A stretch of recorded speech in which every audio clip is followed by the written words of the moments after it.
उसके चेहरे पर खामोश सन्नाटा मुझे साफ साफ दिख रहा था। मैं उसे अपने साथ घर ले जाना चाहता था। उससे उसके मन की बातें सुनना चाहता था। मैं उसकी चुप्पी के टूटने और वो मेरे एक बार हाथ बढ़ाने का इंतज़ार कर रही थी। इन्हीं भावनात्मक उठापटक में रीना ने एक मिलावटी मुस्कुराहट के साथ मुझे मंद स्वर में अंदर आने के लिए कहा। भैया आप बैठिए, मैं आपकी मनपसंद कॉफ़ी लेके आती हूँ। कहकर रीना रसोई में चली गई। वो इतनी शांत थी कि जैसे किसी ने अपनी आत्मा से दूरी बना ली हो।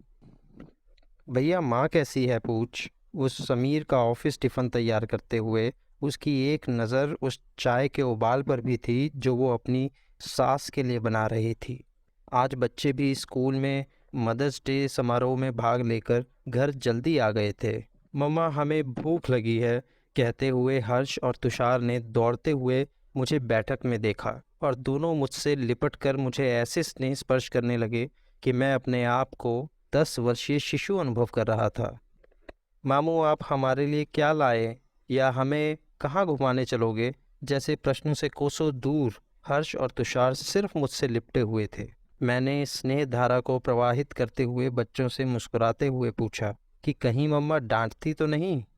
बच्चों ने बिना कुछ कहे समीर को खाने की टेबल पर आते देख मेरी पीठ पर अपनी फैली हुई उंगलियों को और सख्त कर लिया। मैं समझ गया कि घर और रीना के चेहरे का सन्नाटा और बच्चों के डर का केंद्र बिंदु समीर ही है।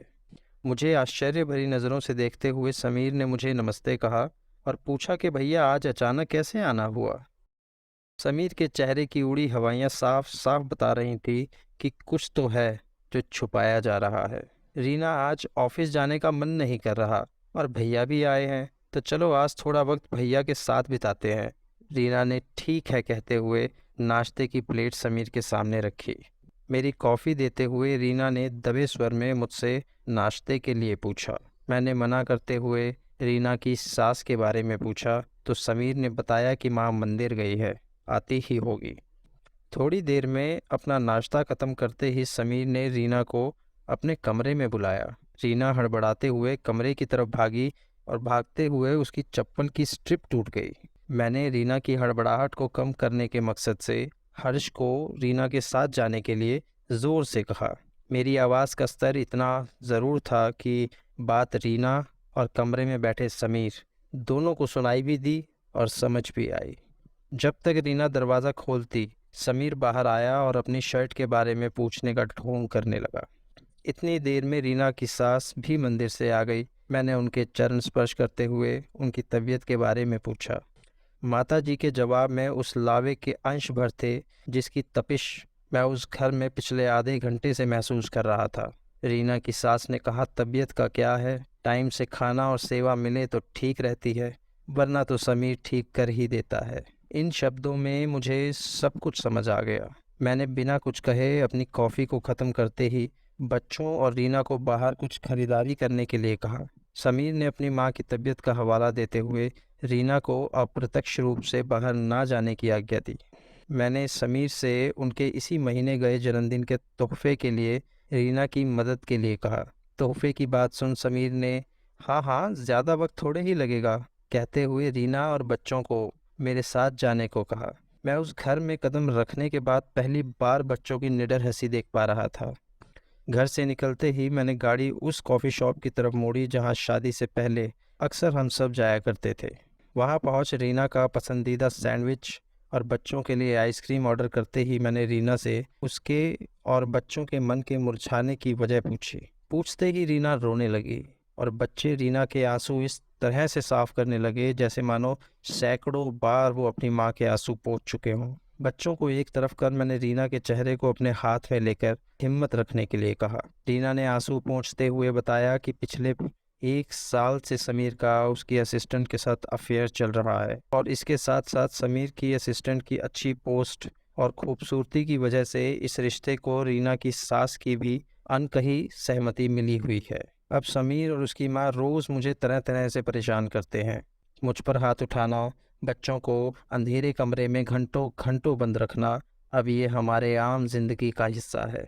वो चाहते हैं कि समाज के डर से मैं बच्चों के साथ ये घर छोड़कर चली जाऊं। और जब मैंने घर छोड़ने से इनकार किया तो उन्होंने बच्चों को डराना धमकाना शुरू कर दिया। माँ ने मेरी विदाई के वक्त कहा था कि अब से ससुराल ही तेरा घर है। अपने घर से डोली में विदा कर रही हूँ। मेरी और अपने मरहूम पिता की इज्जत रखना।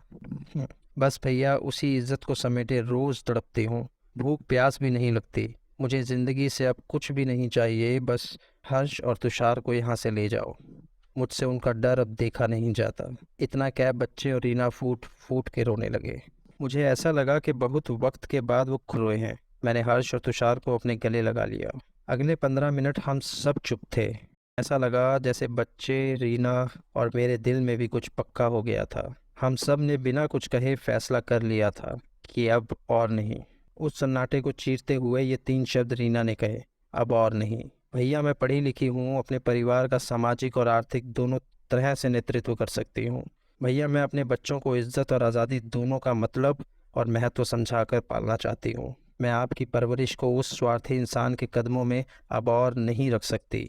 मैं कैसे भूल गई कि मेरे पास आप जैसा एक ऐसा भाई भी है जिसने मुझे आज तक कभी पिता की कमी नहीं खलने दी। ये सब आपसे छुपाकर मैंने अपने आप से ज़्यादा बच्चों के साथ गलत किया है। बस भैया, अब और नहीं।